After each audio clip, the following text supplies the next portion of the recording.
po sa kaalaman ng karamihan, meron po akong hawak-hawak na mga dokumentos na ibinigay po sa akin, alright, ng isa pong informante, a very reliable source. Ito po ang mga bank accounts ni Senador Antonio Trillanes. Naku po! Ayon po dito sa isang investigative team na naghalungkat ng mga offshore accounts ni Senador Antonio Trillanes. Lumalabas ba yan, mahigit sa 10 yung kanyang bank accounts, alright? Meron po Heto nga ho ang pag-uusapan natin ngayon mga reaction update PH. Mukhang bumabaliktad na ho. Ito si Tulpo Itong si Erwin Tulpo dahil mga ka-update nilalabas, nilalantad, nilalaglag niya ho si Trililing. Nilalaglag niya ho ang number 1 hater ng mga Duterte. Nilalaglag niya ho. Isipin nyo mga update higit sa 10 ang bank accounts ni Trililing. Samantala nung pagkasagsagan ng mga Duterte, mga kabdite, may mga bank accounts daw si BP Sara, si Tatay Digong na nasa ibang bansa. Ganun ho yung mga banat niya at hindi lang isa ang mga bank accounts. Sinasabi niya lahat na talaga ng paninira dito sa mga Duterte gagawin at gagawin niya si Trililing. Pero ang kabaliktaran pala mga kabdita, ang kabaliktaran ho pala, siya pala ang may higit 10 bank accounts. Siya pa ho hala ang may higit 10 bank accounts at hindi lang ho sa Pilipinas kundi sa iba't ibang bansa. Meron sa Canada, Europe, lahat mga kabdit. Pakinggan na lang ho natin itong mga ilalantad ni Erwin Tulpo. Kaya kung bago lang ho kayo sa ating channel, isang like, isang share, isang subscribe lamang ho. Malaking tulong na ho yan. Kaya rekta na ho tayo.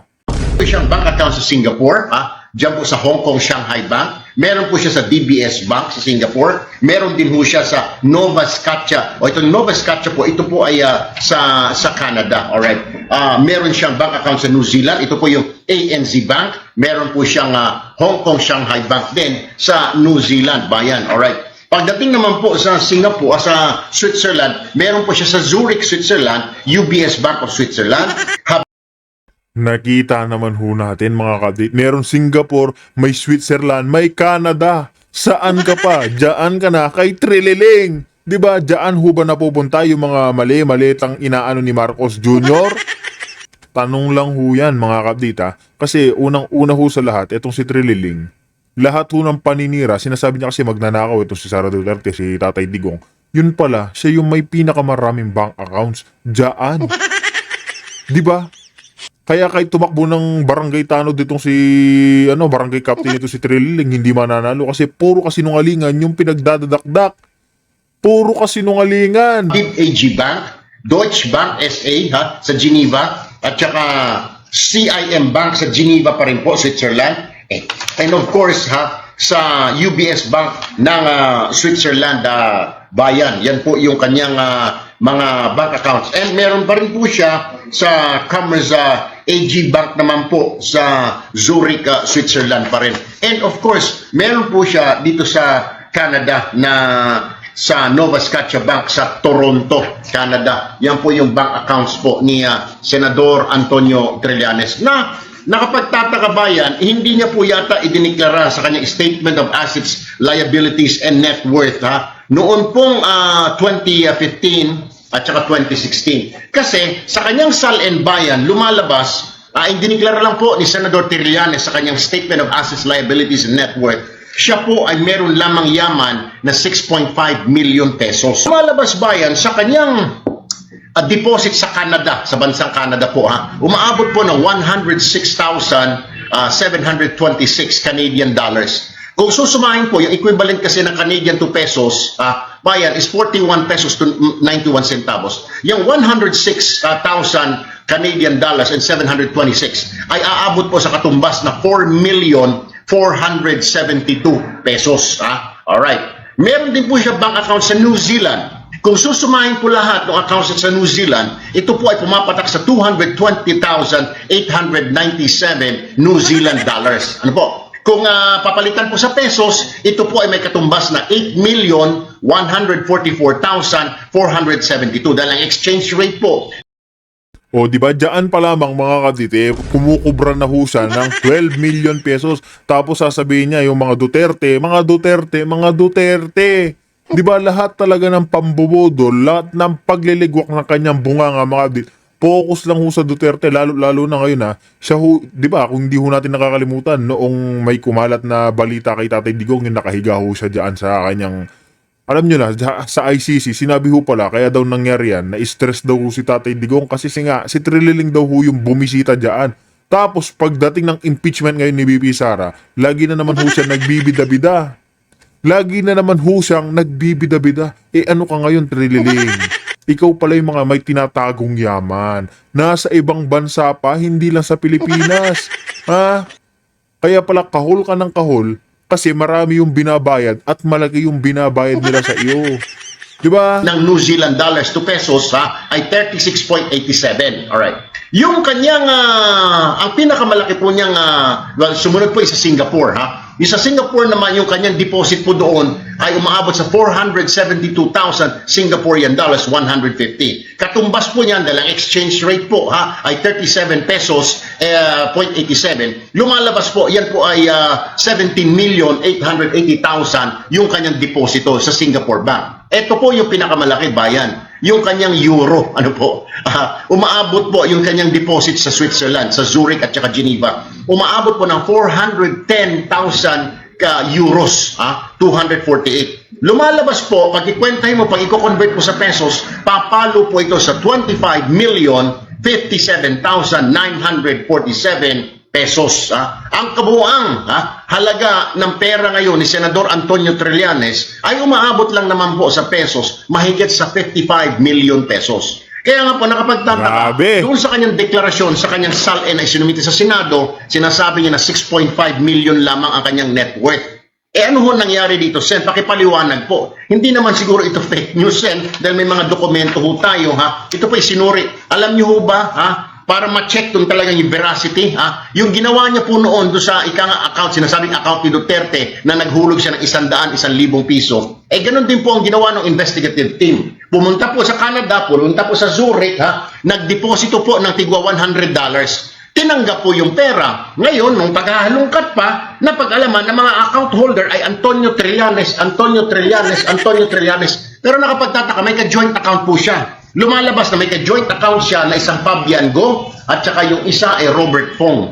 Sino ba si Fabian Go at Robert Fong? Itong dalawa po na ito po yung mga contributor niya nung nakaraang halala, nung nanalo po siya. Nag-donate po yan ng tigkakalahating milyon, bayan. Ngayon, itong dalawa na ito, dun sa, kung matatandaan nyo, nagkaroon ng investigasyon ng silipan, mga ghost employees, lumalabas ang pangalan ng dalawang ito na mga consultant na ang mga sweldo po ay tigkakalahating milyon kada buwan. Pinapasweldohan po ni Senador Antonio Trillanes. Sir, I think it is just fair enough para papipaliwanag po ninyo sa taong bayan on what happened. How did you get this? How did you accumulate all this money, sir? Dahil hindi naman po milyon ang sweldo ng isang sundalo po sa Navy. Lalo't hindi na wala naman po akong alam na negosyo ninyo na malaki. Di ho ba? Na nothing. So, maganda ho siguro, kayo na ho magpaliwanag bago po umabot sa investigation. Why don't you, dalawa lang naman ang sabihin nyo. True or not, alright? Kung sasabihin nyo, hindi totoo ito, then siguro mas maganda, investigahan po ng ombudsman. Ano po? Pero kung aaminin ho ninyo na ito ay sa mga kaibigan nyo, bakit po narito ang pangalan nyo? Nevertheless, lumalabas po na you have more than 55 million pesos.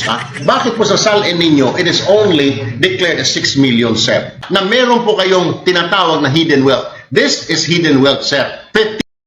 Di ba totoo naman ho yan mga kabit na hidden wealth yung ginagawa ng hinayupak na yan. Lahat talaga ng pambabatikos, babalik at babalik sa'yo. Ikaw, Trililing, makonsensya ka, pwede ka pang magbago, hoy. Pwede ka pang magbago, hindi yung kung sino-sino yung pinapatamaan mo, kung sino-sino yung tinitira mo, mismong sariling pangalan mo pala, hindi mo malinis.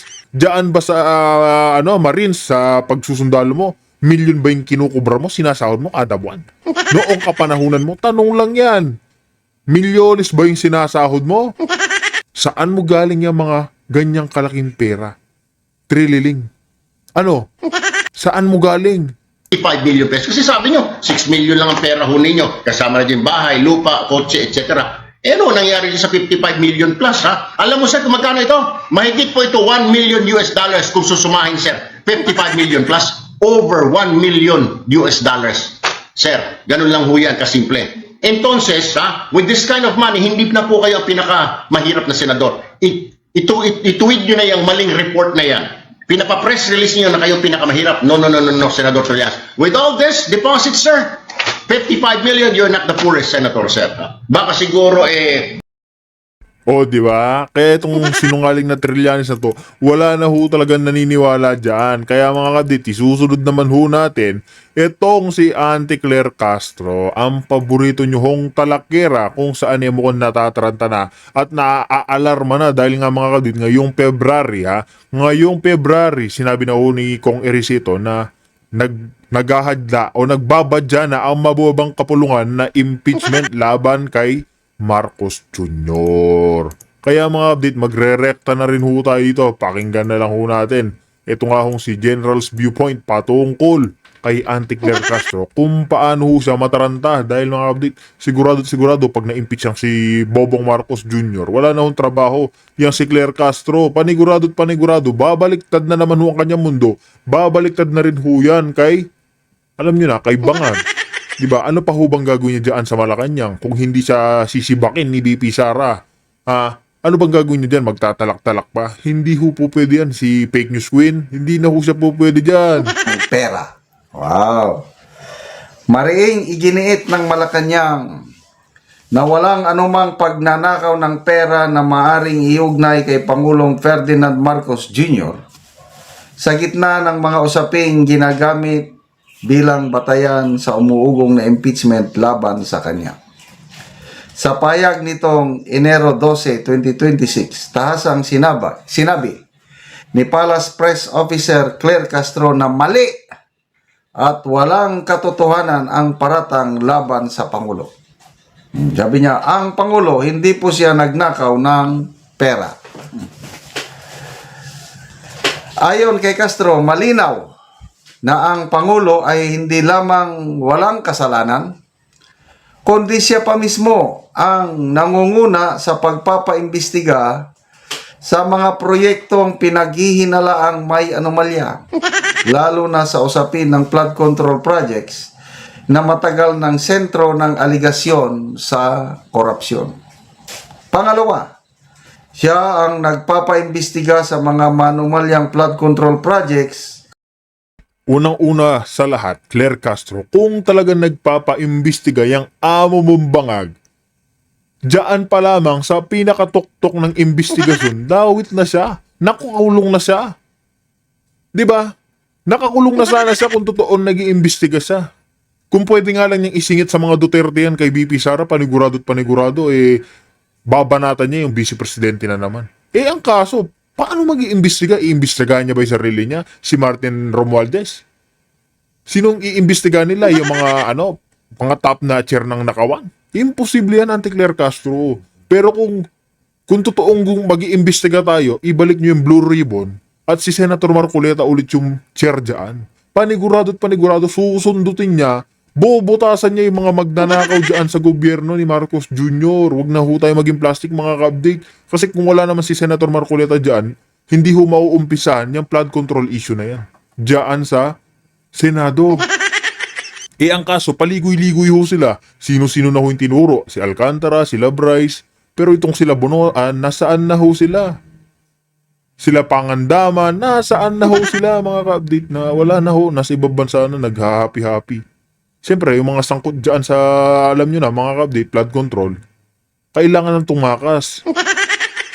Lalaki ang issue na yan. Pero hindi niya pwedeng imbestigahan ni Marcos Jr. kasi nga tatamaan niya yung sarili niya, yung pinsan niyang crocodile, tsaka yung anak niyang, yung charis ng House of the Representatives. Diba? At maaring naging sanhi ng korupsyon. Dagdag pa ng palasyo, nananatiling buo ang paniniwala ng Pangulo na kikilos ang Kongreso batay sa katotohanan at hindi sa ingay ng politika dahil wala umano siyang ginawang paglabag sa batas. Dagdag ni Castro, sa ngayon, tiwala pa rin ang Pangulo na mayroong pagtitiwala sa kanyang mga mambabatas dahil hindi naman gumagawa ng kamalian ang Pangulo. Ayos. So, relax lang po, Auntie Claire. Ang mga aliado ninyo, Ginawa na yan labang kay BP Sara. Napalpak na lang. At ngayon, gagawin na naman. So, ngayon na mayroon ding magsasampa ng impeachment laban sa Pangulo, relax lang. Karapatan, trabaho yan ng mga kongresista, mag-endorse ng ano. So, yung sinasabi nyo na walang kasalanan ang Pangulo, opinion nyo lang yan. Tanong, kung walang kasalanan ang Pangulo, bakit negative ang trust rating niya sa magkaiba't ibang survey? Hindi porket siya yung nagsabi na mahiya naman kayo. Hindi porket nag-create siya ng ICI na nag-iimbestiga kunuhay, maniniwala na ang taong bayan. Yan, tama naman ho siya dyan mga ka-update na kung totoong hindi dawit si Marcos Jr. sa korupsyon, bakit ho lalakda, bababa na parang spaghetti ho yung trust rating ni Marcos Jr. Kasi nga mga ka-update, yung mga Pilipino, nakamukha ho natin na akala nilang tanga, sila naman ho talaga yung tanga. Alam ho nila yung nangyayari sa admin ni Marcos Jr. Alam ho nila yung bilyon-bilyon, trilyon-trilyon hong binubulsa, kinikickback ho nila. Alam ho ng mga Pilipino yan. Kahit na bodulin nyo ng bodulin, mag-recruit kayo na mag-recruit ng troll army, anti-Claire Castro, Marcos Jr., wala nang maniniwala sa inyo. Maniniwala na lang sa inyo yung mga troll army mong ginawa ng isang siraulo. Tsaka si Marcos Jr. at si anti-Claire Castro, ayan, tatlo na lang kayo. Kukunti na lang kayo, tapos naglulukuhan pa kayo na nag-iimbestiga si Marcos Jr. Anti-Claire Castro, gumising ka sa katotohanan. Huwag kang magpabayad dyan. Hoy, Anti-Claire Castro, huwag kang magpabayad. Di ba? Nasisilaw ka ba sa milyones, Anti-Claire? Tanong lang yan, ha? Hindi ko naman sinabing binibigyan siya ng milyones. Di ba? Hindi po otso-otso, hindi na po bobo ang taong bayan ngayon, Anti-Claire. Na maniwala na lang sa basta sasabihin nyo, ikaw, halos araw-araw kang nagsasalita. Ngayon, pinapaniwalaan ka ba ng mas nakakaraming taong bayan? Tanungin mo sa sarili mo. Bakit na sunod-sunod sa mga surveys, negative ang kanyang net satisfaction and trust rating? There is something wrong sa inyong mga ginagawa. There is something wrong sa inyong sinasabi. Kaya sinasabi mo walang kasalanan, ikaw lang yun. Paniniwala mo lang yun. Iba naman ang paniniwala ng nakakarami sa taong bayan as reflected sa iba't ibang surveys. Tama. Di ba? Kayo-kayo na lang yan. Kasi kung kahit magputak ka ng putak dyan, Anti-Claire, sa harap ng social media, dyan sa media, wala nang maniniwala sa'yo. Yung mga kautak mo, yung mga mabababa, o yung maliliit yung utak, yun pa yung maniniwala sa'yo eh. Yung kaya nyo pang i-brainwash sa 1,000, 2,000, yan yung maniniwala sa inyo. Pero yung mga katulad natin, mga ka-update, wala na hong maniniwala dyan. Opinion lang ho ni Anti-Claire Castro na si Marcos Jr. ang tumukoy sa korupsyon. Paano niya tutukuyin yung sarili niya? Di ba? Paano niya tutukuyin? Bilyon-bilyon, trilyon-trilyon yung usapin dyan, mga ka-update. Dinaig niya pa nga ho yung tatay niyang diktador. Di ba? Sa 3 taon niyang pamumuno, nakita niyo yun, mga ka-update. Panigurado ka, tanggal nito si Marcos Jr. o kaalis niya sa pwesto, kababa sa pwesto ni Marcos Jr. Nandyan na rin ho yan sa Guinness Book World of Records. Isa sa mga malaking magnanakaw sa history ng buong bansa. I-review lang natin. SWS, negative 3%. Net trust o satisfaction rating ng Pangulo. Pulse Asia, 15%. Negative. Ano ito? Sa Publicus Asia, negative 27% ang negative 27 ang net satisfaction rating ng kanyang gabinete as a whole. And that reflects the performance of the president. And then sa WR numero, negative 26%. Kaya, kahit sabi mo, masipag ang Pangulo, yes, masipag nga. Araw-araw, halos araw-araw, nagtratrabaho, nagre-report. Eh sabi mo, si BP Sara, bakit mataas ang rating niya na sige lang bakasyon? Eh yun nga ang tanong. Bakit? Hindi mo masisisi ang taong bayan. Bakit mas mataas ang rating ni BP Sara? Sabi niya, huwag yung ikumpara. Nagtatrabaho ang Pangulo, ang isa nagbabakasyon. Bakit niyo ikumpara? Ay, huwag mong diktahan ang taong bayan.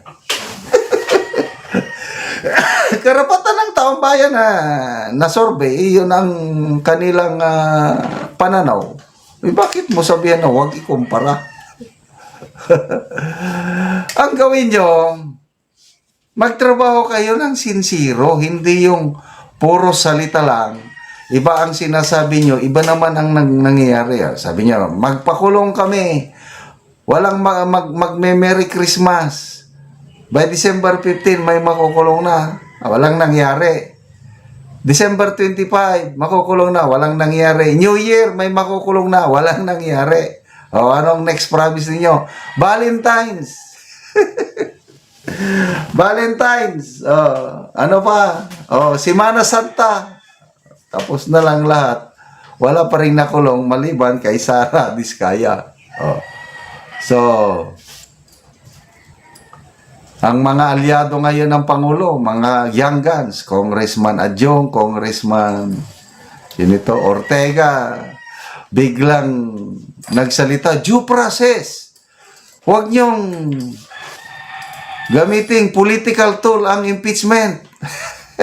Hoy, sabi ng isang batikang abogado, si Attorney G, impeachment is a political tool ayon sa Korte Suprema. Nung kayo-kayo lang, kay BP Sara, walang ginawa niyong impeachment, political tool ang impeachment. Ngayon na may magsasampa laban sa Pangulo, sabi niyo, wag namang gamitin. O di ba kaya ito sila Adjong, mga kabit, hindi na ho tayo magtataka kung sinasapalan ng mali-malita ni Marcos Jr., ni Martin Romualdez ang yan. Kasi unang-una sa lahat yung 125 confidential funds ni BP Sara. Isipin nyo, 125 confidential funds, pinag-initan ho nila yan. Lahat ho sila nagtulong-tulong para himudin po yung wet packs ni Mr. Tobig at ma-impeach si BP Sara. Ang kaso nabutata ho sila, mga kabit. Nagmukha ho silang katawa-tawa. Ngayong gagamitin kay Marcos Jr. dahil sa matinding korupsyon niya, sa bilyon-bilyon tsaka trilyon-trilyon noon ninanakaw nila sa kaban ng bayan, ginagawa ho daw political tool. Namumulitika daw po tayo. At mga DDS daw ho yung mga gusto magpa-impeach kay Bongbong Marcos. Ganyan ho sila, kawalang hiya. Gagawin at gagawin ho nila ang lahat para maprotektahan yung boss nilang bangag. Pero pagdating sa mga Duterte, wala, automatic, sige, impeach, impeach. Hanggat meron ho silang pagkakataon, impeach, impeach. Pag kay Marcos Jr., marami hong dahilan. Marami ho silang panangga. Di ba? Dapat patas. Ay, nako. Sige. Wala naman kayang kasalanan ng Pangulo. Di relax lang. Alam mo naman namin na marami pang kongresista na loyal sa Pangulo. Di relax lang. Tibit balikat, tawanan lang. Ba't yung sinabi niyo walang kasalanan ang Pangulo? Sorry. Hindi ako naniniwala dyan. Kung wala man siyang personal na knowledge sa nangyayari, ay hindi, posible. Sabi ni Congressman Toby Chanco, alam niya na yung ginagawa ni Martin Romualdez at ni Saldico, alam niya. Tapos wala siyang kasalanan. Mahinang presidente ninyo. Salamat mga kaibigan sa inyong pagsubaybay sa ating.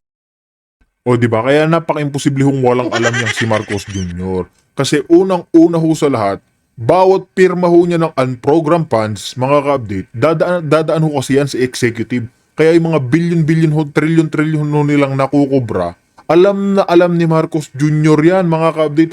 Wala ho tayong pwedeng ibang sabihin kung hindi Marcos resign, Marcos ma-impeach ka na o kaya makulong ka na lang. Pwede na yun, masaya-masaya yung mga milyon-milyon Pilipino nun. Makulong lang ho yung First Family, mga update. Makulong lang ho yung mga kasabwat ni Marcos Jr. Masayang-masaya na ho yung Pasko natin. kahit tapos na yung Pasko, kahit ngayon 2026 lamang ho mga kapatid, masayang masaya daw tayo sa mga susunod pang taon, matanggal lang ho yung mga magnanakaw dyan sa gobyerno ni Marcos Jr. Kaya mga kapatid, kung meron ho kayo naging komento o reaction dito sa atin na pag-usapan kay Auntie Claire Castro, kay Marcos Jr. at walang iba kay Trililing, na pag-usapan lang ho natin sa comment section. Kaya dito na ho natin tatapusin ang ating reaction video.